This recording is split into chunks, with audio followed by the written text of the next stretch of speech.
this. So welcome, good morning to Art 116 on a Friday morning. And I think that this cloudiness, this fogginess, whatever it is going to burn off to reveal a rather rain-free weekend for you guys. So hopefully sunny, partly cloudy, whatever, and nice weekend for you to play. A couple housekeeping announcements before we get started. I would really like for the class to watch the Super Bowl this weekend. And if you can't watch the Super Bowl, if you just totally refuse to watch the Super Bowl, you might want to look at some Super Bowl commercials on YouTube or something.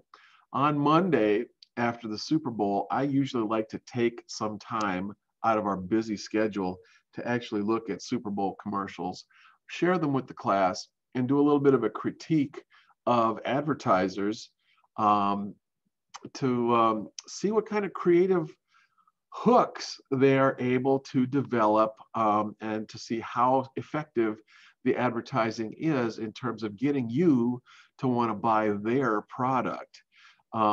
You know, in the past, Budweiser has always had very sentimental kinds of pitches that they would make about Clydesdales and, you know, making friends with a poor lost puppy or some kind of thing where they do, you know, rescue somebody out of the snow or some other kind of a thing that pulls on your sentimental things and makes you want to drink Budweiser. Or there's always the humorous commercial that comes at you with humor and zaniness and whatever to get you to buy Doritos chips. There are also just out of the box, just crazy, bizarre things to try to get you to buy some brand new web-enabled digital product. And so it's always kind of fun to see how successful these things are because advertisers are taking great big risks with these kinds of advertisements at the Super Bowl.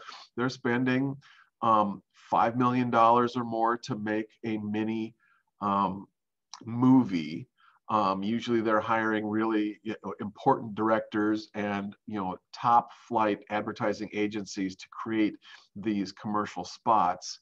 And sometimes if the commercial runs 3 or 4 times during the broadcast, then it is a theme that gets developed and played over 3 or 4 commercials over the course of the game. So it's kind of an interesting little deep dive into American advertising, and it's something that I'd like us to look at on Monday. So you've been warned. Now I'd really like you to watch the Super Bowl. You don't have to watch the game. You can do all of your visiting and eating of food and all of that kind of stuff, homework during the game. But then I want you to shush everybody down during the commercials so that you can actually watch Super Bowl commercials for the advertising, to be able to really look at with an analytical eye, looking at the advertising. Okay, having said all that, good morning. Now I was going to ask you guys to maybe share what projects you have been working on this week in terms of this. So there's only 3 of you, so you're all going to get kind of called on here. Would anybody like to unmute their mic and possibly take over the screen share duties to be able to share your screen with everybody? Let's see, I don't see a lot of people jumping up to share mics. I've enabled multiple participants to be able to use screen share. If you don't have a digital copy of this yet, then you are sure welcome to pick it up and hold it in front of the camera just like this and put your chin on it just like this to stabilize it and steady it so that we can look at it and talk about it. That way we can see your beautiful face and the project all at the same time. What say you? Who among us will be the first to do this thing and to share with James? Yeah, I can wait. I'm a patient man. I've been around the block before. See, you guys are the brave ones because you actually came to class on Friday, instead of bailing on the class like the other 10 or 12 people in the class did today. So this recording is meant for you guys who couldn't make it on Friday for some reason. You guys need to have this simultaneous contrast project done and photographed so that we can talk about it, and uploaded so that I can grade it. This project is due this weekend, and so by Sunday night at midnight, this needs to be completed and uploaded for coursework. In the meantime, let's see, did I even do that? I don't think I did. I don't have any documents open on my desktop to share with you, but so I can tell you that I have created new projects because I don't see you guys jumping forward to play my game. So I'm moving on to something else. I've created the next project, which is a Triad project. The one that I sort of demonstrated somewhat on Wednesday. And as a matter of fact, I'm just going to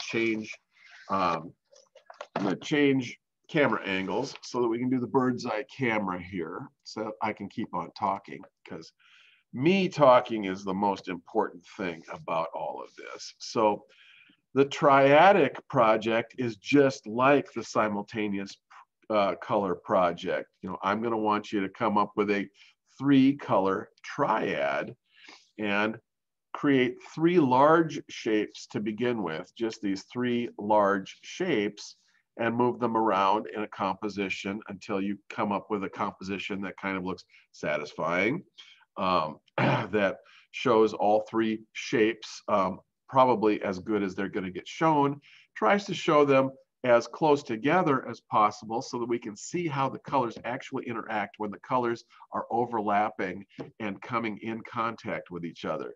And then if you have any extra trimmings from cutting out these shapes after you've painted them on your Bristol board, you can take the trimmings and do a similar thing to what we did in the last project.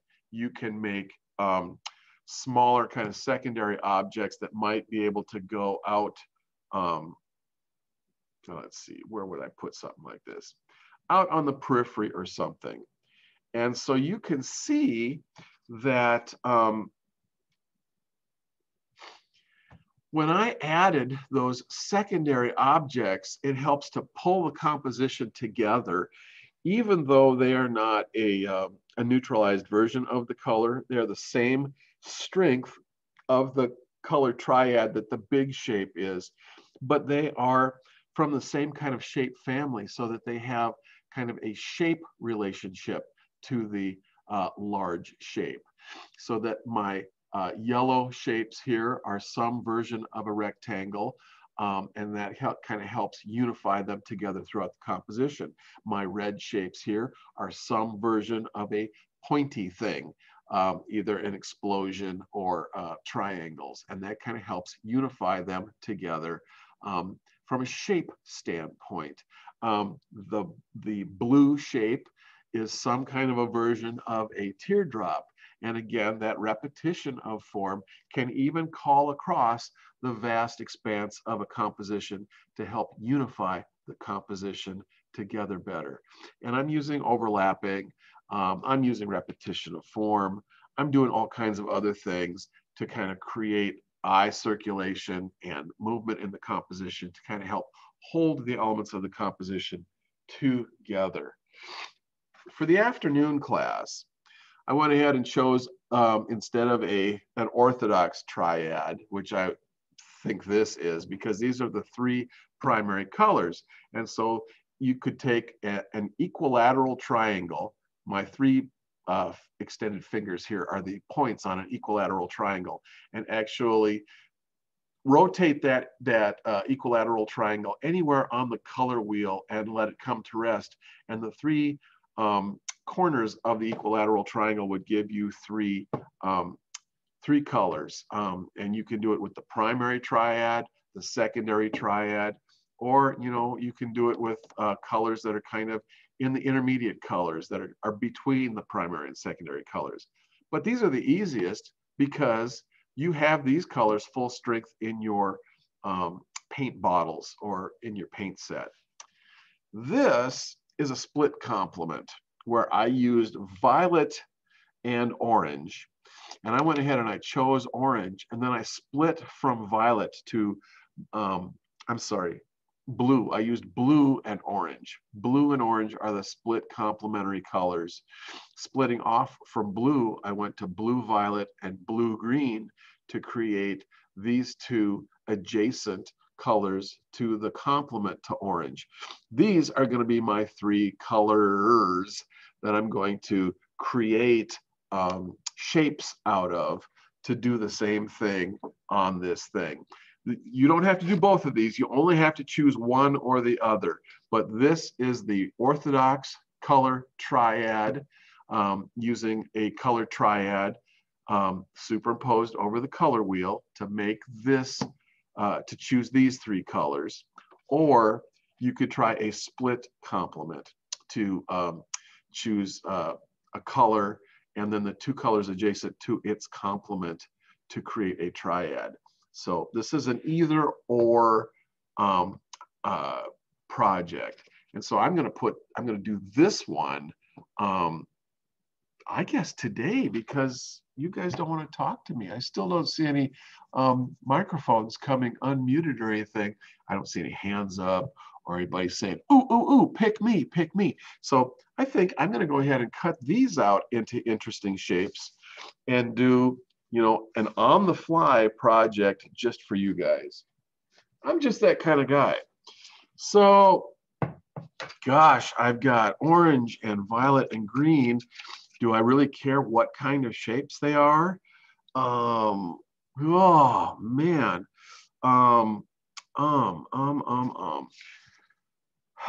Maybe I'm going to take my orange and just make myself something that looks like a great big slice of an orange, because I can't think of anything else that's orange. I mean, sure, you can make the sun out of an orange, but what is the sun really?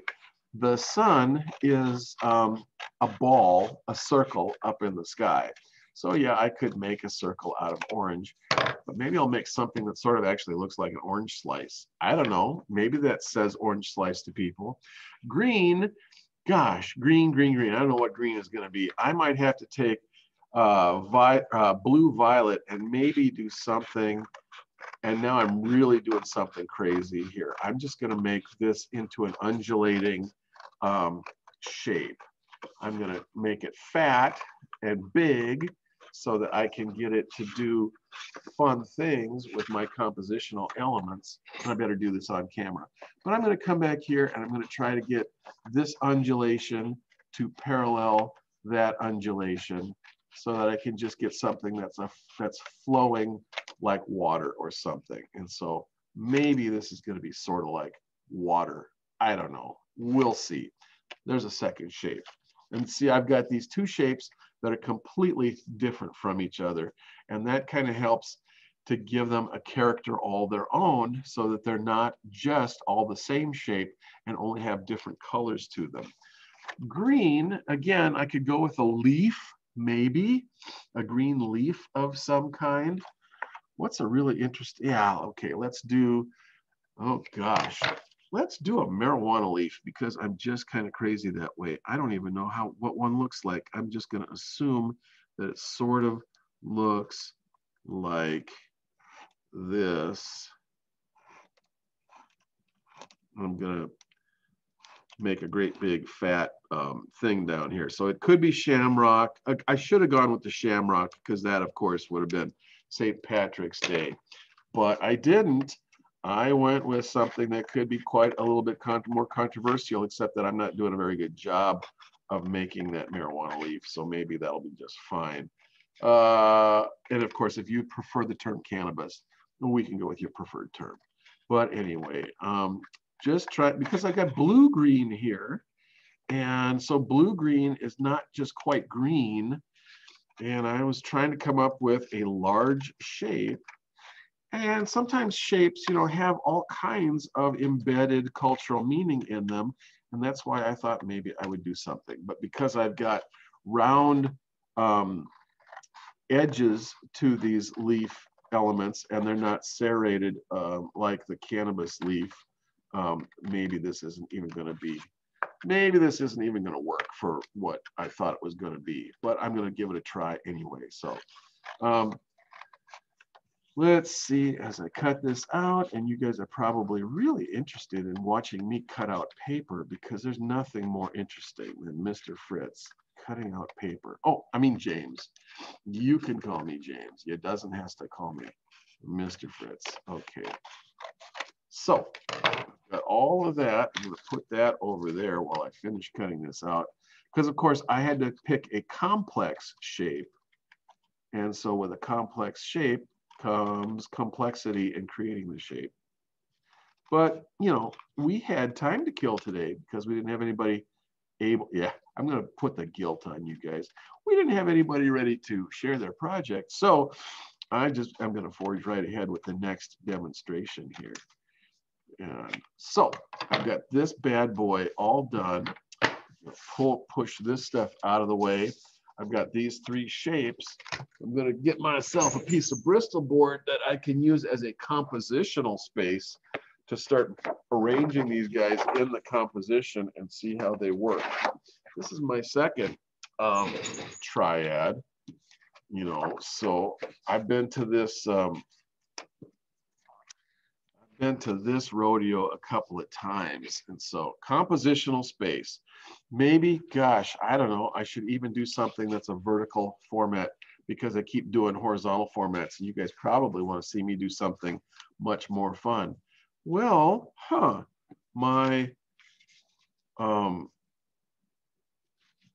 my orange slice could also kind of stand in as a sunrise on the horizon or a sunset on the horizon. My green shape could also maybe stand in as a swaying palm tree, possibly. In fact, because it has a certain sway that way, I might even want to get it to sway into the composition. I can't put the edge of the sunrise in front of the palm leaf, however. I got to put my sunrise be completely behind the palm tree or it doesn't work. And if I do something like this down here, then I might have the ocean. I've got a little bit, gosh, I sure don't want to get in the way of my ocean. So maybe something like this. I've got, here we go.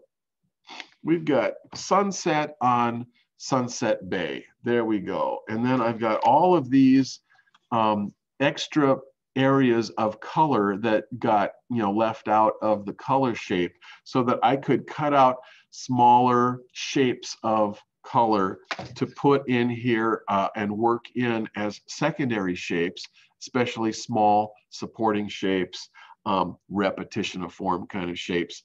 I could put seashells on the beach. I could put starfish on the beach. I could make starfish out of the orange that I've got left, and I could put them on my violet down here. I really like to see the colors interacting strongly with each other, and that only happens when they can overlap. So yeah, I think I've got my palm tree and my sunset and my ocean and maybe some beach going on here. So especially, you know, I can get other green things happening down here, or maybe I can throw some kind of a green bird flying in the sky by cutting out those little M's that we like so much that stand in for a little green bird. Why don't I just try to blast out a little M while I'm thinking about it? So right here in front of you guys, I'm going to go M and M. And you guys think, God, he's not really making those little M's that we made in grade school as a kind of a bird shape, is he? But you know, I'm doing it as a collage. And so suddenly it's not just taking a pen or a pencil and just doing a little bit of an M shape in the sky. It is now, you know, doing something else that is an interesting shape. And this way I'm kind of pulling the eye around the composition with green, which is kind of fun. You know, I could put a little tiny green plant down here in this area of the composition. Then I've got green kind of really leading the eye through the composition. If I took a couple of orange seashells and kind of put them half in the water and half on the beach, you know, suddenly things would be really cool. I could make a couple of coconuts and have them sticking out of the bottom of my palm tree, and suddenly I've got some kind of fruit growing on my palm tree, and happiness abounds. I might just stick one right there, and I might just stick one, a whole one, in front of a leaf, something like this. Voila, look at that. As we bring shape and color into the composition, we pull the composition together more. Factors of unity help to create a stronger composition that holds together better visually.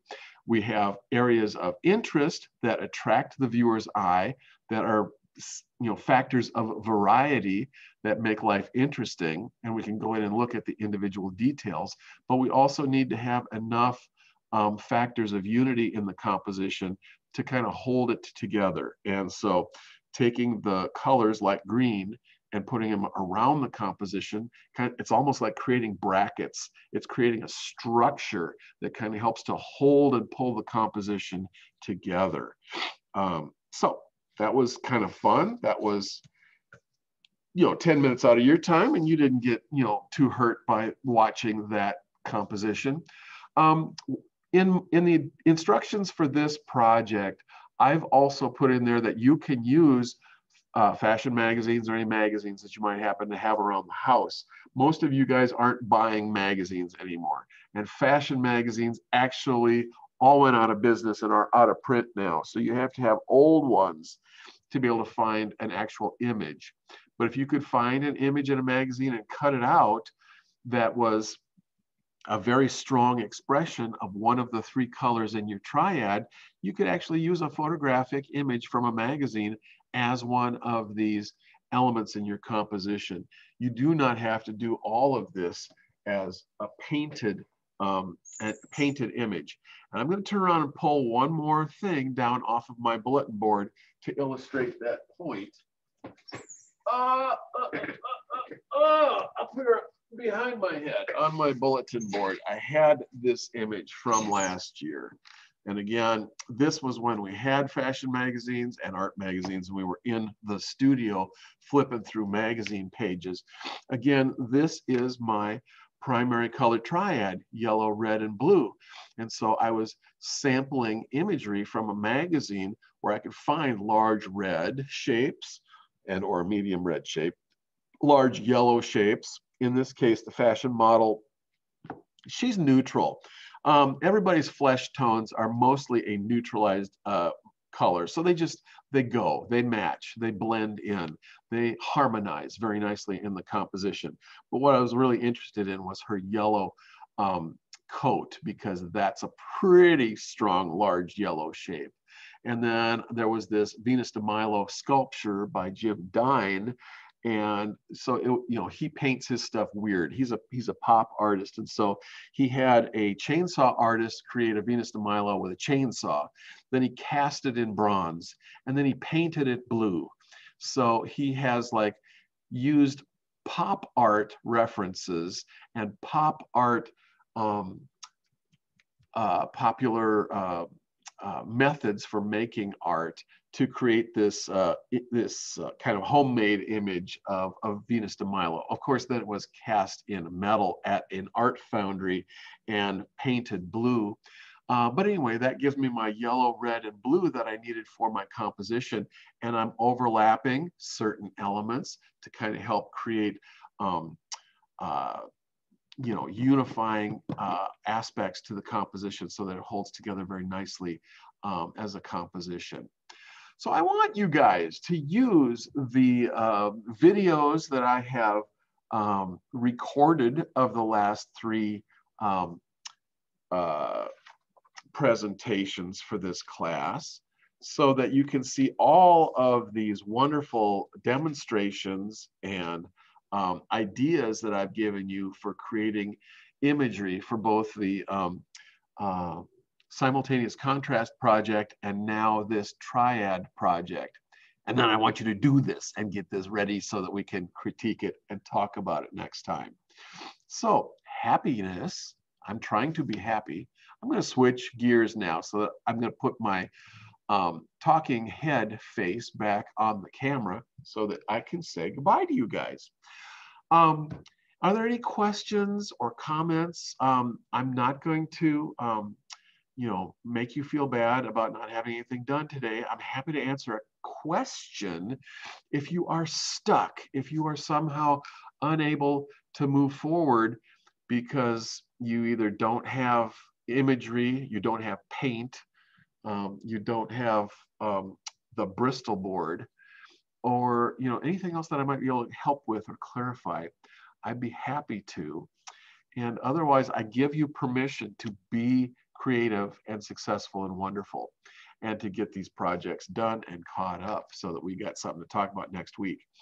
I have also posted in coursework a study guide for our quiz. I would like to do the quiz, the midterm quiz next Wednesday. And so the quiz I'm going to put in coursework when Wednesday comes around, and it's a 20 question multiple choice quiz. And I just want you to be familiar with the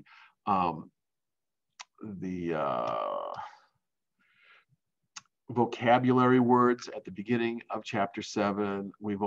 You're only responsible for the first half of chapter 7. So kind of read through the first half of chapter 7 another time or two to let it wash freshly over your mind and familiarize yourself with these terms, because mostly it'll be these terms and trying to find definitions or a working understanding of these terms from my multiple choice answers that I'm providing. So multiple choice quiz on Wednesday. It'll be our midterm quiz over the first half of chapter 7. And anything else for the good of the order? Do you guys have any questions or comments for me? And I will even stop talking and take a breath so that you can ask a question if you so desire. I'm also looking at myself in this thing and getting the lint brushed off of my shirt. Hearing nothing from you guys, I'm going to leave it there and wish you guys a good and productive weekend. Try to get caught up with these projects, and we'll see you again on Monday. Goodbye for now. Enjoy your weekend, and I'll see you again on Monday. Bye-bye.